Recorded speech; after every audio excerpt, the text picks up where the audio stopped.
नमस्कार, मैं हूं अंकित शर्मा और आप देख रहे हैं जनता जंक्शन। किसी भी देश, समाज या राज्य के उत्थान के लिए एक बेसिक जरूरत होती है, वो है रोटी, कपड़ा और मकान। लेकिन एक बेहतर जिंदगी के लिए क्या चाहिए? शिक्षा और स्वास्थ्य। ये एक अहम जरूरी चीजों में से एक है। आज बिहार में कोरोना वायरस के मामले लगातार बढ़ रहे हैं, जो एक अच्छा संकेत बिल्कुल भी नहीं है।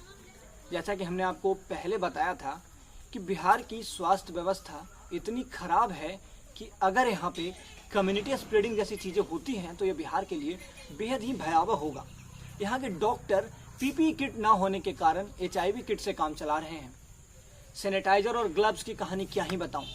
इसकी कमी डॉक्टरों को डरा रही है और प्रवासी मजदूरों को लगातार बिहार आना भी इन पर मनोवैज्ञानिक बोझ बढ़ा रहा है। हमने अपने पिछले वीडियो में आपको यह बताया था कि किस प्रकार कोरोना वायरस काल में बिहार में सावधानियां नहीं बरती जा रही हैं। लेकिन आज हम आपको बताएंगे कि यहाँ का स्वास्थ्य व्यवस्था कितना जर्जर है, कितना खस्ताहाल है।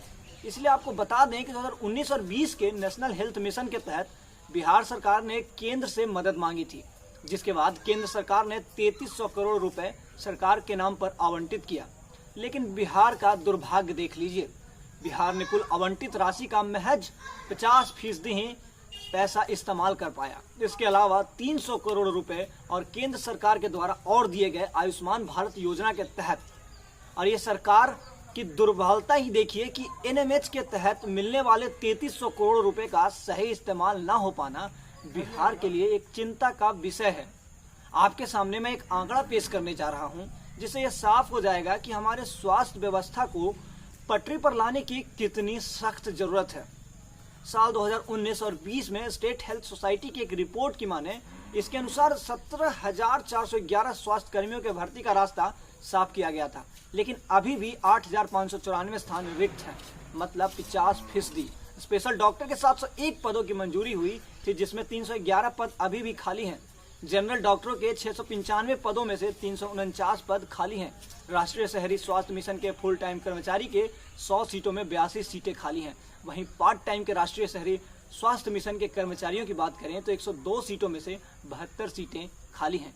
स्टाफ नर्स की बात करें तो 4,957 में से 4,391 सीटें खाली हैं। वहीं ANM की बात करें तो 10,856 सीटों में से 3,389 सीटें खाली हैं। समस्या यह भी है कि आयुष्मान भारत के तहत 700 हॉस्पिटलों को बिहार में जोड़ा गया था, जिनमें से महज 140 हॉस्पिटल ही प्राइवेट हैं, जो कि महज 20% है, और 556 हॉस्पिटल गवर्नमेंट हॉस्पिटल हैं। केंद्र और राज्य सरकार की उदासीनता के कारण बिहार के सरकारी अस्पतालों की स्थिति यह है कि यहाँ पर अगर कोई इलाज करवाने जाए और ये मान भी लें कि उस इलाज से वह इंसान ठीक भी हो जाए, लेकिन उसके साथ वो छोटी मोटी कोई दूसरी बीमारी लेकर जरूर घर आएगा। मिसाल के तौर पर बात कर लेते हैं Patna medical college and hospital की, यानी PMCH की। पटना PMCH के बारे में आप लोगों ने भली भांति सुना होगा। यहाँ पे कुल 748 सीट हैं। इंदिरा गांधी सेंट्रल इमरजेंसी में 220 सीट है और यह बिहार का सबसे व्यस्ततम हॉस्पिटल में से एक है। पूरे भारत में सबसे ज्यादा मरीज प्रतिदिन किसी अस्पताल में आते हैं तो वो भी PMCH ही है। अब इस अस्पताल के खस्ताहाली के बारे में जान लीजिए। PMCH में पानी की सप्लाई का कोई भी प्रॉपर व्यवस्था बिल्कुल भी नहीं है। जहां तहां आपको सड़कों और निर्माणाधीन इमारतों के लिए गड्ढे खोदे गए हैं, जिसे अभी तक भरा नहीं गया है, जिससे भीड़ और बढ़ती है और दुर्घटना होते रहते हैं। साफ सफाई यहाँ बद से बदतर है। बाथरूम और टॉयलेट में अगर आप जाते हैं तो आप बीमारी को न्योता देते हैं। पानी के नल जहां तहां लीक कर रहे हैं। ड्रेनेज सिस्टम की बात ही ना की जाए, ड्रेनेज पाइप जहां तहां से फटे हुए हैं और पूरे PMCH कैंपस में आपको सड़े कचरे इधर उधर पड़े मिल जाएंगे। खिड़कियां टूटी हुई मिलेंगी, दीवारें ध्वस्त मिलेंगे। कार्डियोलॉजी डिपार्टमेंट की ही बात कर लें तो कार्डियोलॉजी डिपार्टमेंट के ड्रेनेज सिस्टम की हालात बदतर हैं। बिजली सप्लाई भी यहाँ के लिए बड़ी समस्या है और पावर सब स्टेशन का अच्छे से काम नहीं करना दूसरे कई समस्याओं को उजागर करता है। 60% पंखा समय से ज्यादा पुराने हो चुके हैं और कई लिफ्ट भी बहुत पुराने और जर्जर हालत में हैं। यह हालत है बिहार के सबसे बड़े हॉस्पिटल की, सबसे बेस्ट हॉस्पिटल की, PMCH हॉस्पिटल की। अब बात उत्तर बिहार के इकलौते और बड़े अस्पताल Darbhanga medical college and hospital यानी कि DMCH की कर लेते हैं। केंद्र और राज्य सरकार के दावों और वादों के बीच में पिसता यह DMCH इतने खस्ताहाल स्थिति में है कि यहाँ के बिल्डिंग में घुसने में ही डर लगता है। जर्जर इमारतें आपको डराती हैं। दरभंगा मेडिकल कॉलेज एवं अस्पताल की तस्वीर देखकर ऐसा लगता है कि यहाँ की इमारत कभी भी धराशायी हो सकती है। दीवारों से लेकर अंदर के कमरों और दरवाजों की स्थिति भयावह है। यहाँ मरीज डर के साए में इलाज कराने को मजबूर हैं। अस्पताल में दवाओं की खासा कमी है। एसी और पंखे यहाँ पर काम नहीं करते हैं। ऊपर से स्वास्थ्य मंत्रालय ने इसे बिहार का दूसरा एम्स बनाने का भी घोषणा कर दिया है, जैसा कि आपको पता होगा। अब यहाँ पर एक सवाल भी बनता है कि क्या डीएमसीएच की स्थिति को सुधार कर एम्स कहीं और नहीं बनाया जा सकता था। खैर, अब बात मगध प्रदेश के Anugrah Narayan memorial Magadh medical college and hospital की कर लेते हैं।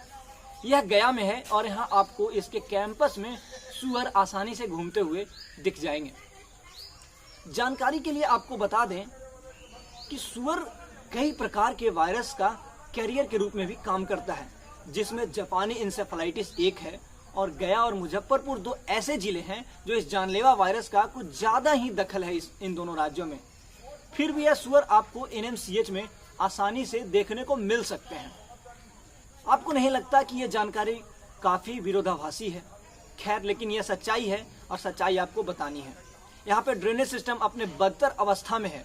आप कहीं पर भी इसके दीवारों पर लोगों को पेशाब करते हुए देख पाएंगे। और ये सिर्फ मरीज नहीं है, बल्कि यहाँ की स्टाफ भी है। यह हॉस्पिटल मगध के 5 जिलों का प्रतिनिधित्व भी करता है, जिनमें कम से कम 1 करोड़ लोग रहते हैं। यहाँ पर झारखंड से भी लोग इलाज करवाने के लिए आते हैं, क्योंकि यह झारखंड से बहुत नजदीक है। वैसे अगर नाम गिनवाने पर मैं आ जाऊं तो बिहार में मौजूदा सारे सरकारी अस्पताल आपको जर्जर, बेहाल और खस्ताहाल ही नजर आएंगे। मुजफ्फरपुर का एसकेएमसीएच यानी कि Shri Krishna medical college and hospital में तो अगर मैं आप बात करूं इस हॉस्पिटल की, तो यहाँ ड्रेनेज सिस्टम ही नदारद है। पिछले महीने ही Jawaharlal Nehru medical college and hospital जो कि भागलपुर में है, वहीं की एक डॉक्टर गीता रानी ने कोरोना वायरस के इलाज के लिए, अपने बचाव के लिए खुद से पीपीई किट तैयार किया। सोचिए, वह भी अपने कार के कवर से। उन्होंने प्रधानमंत्री और मुख्यमंत्री को मेल में लिखा, जिसमें उन्होंने बिहार के स्वास्थ्य व्यवस्था को लेकर अपनी नाराजगी जताई और अपनी बात भी रखी। जिसके बाद बिहार के मुखिया नीतीश बाबू ने केंद्र सरकार से 10 lakh N95 mask, 5 lakh PPE kit, डॉक्टरों, नर्सों और दूसरे स्वास्थ्य कर्मियों के लिए केंद्र सरकार से मांग की। उन्होंने यह भी बताया कि सरकार के तरफ से महज 50,000 मास्क ही दिए गए हैं और पीपीई किट की बात करें तो वो महज 4,000। टेस्टिंग किट की कमी भी बिहार के लोगों को खासा सता रही है और इससे लोग डरे हुए भी हैं। नीतीश कुमार ने 100 वेंटिलेटर और 10,000 आरएनए एक्सट्रैक्शन किट की भी मांग की थी केंद्र सरकार से, लेकिन उन्हें एक भी वेंटिलेटर नहीं मिला और महज 250 आरएनए एक्सट्रैक्शन किट ही बिहार को मिल पाया है। बिहार एक उम्मीद का प्रदेश जरूर है, लेकिन उम्मीद तभी तक जिंदा रह सकती है जब उसे अभाव से बाहर निकाल दिया जाए। मैं ऐसा इसलिए कह रहा हूं क्योंकि आज जब बिहारी कामगार अपने घर को लौट रहे हैं तो सारे राज्यों की सरकार उनसे मिन्नतें कर रही हैं। वह कह रहे हैं कि आप यहाँ रुक जाएं, आपके हर सुख सुविधा का ख्याल रखा जाएगा और जल्द ही कल कारखाने को खोल दिए जाएंगे।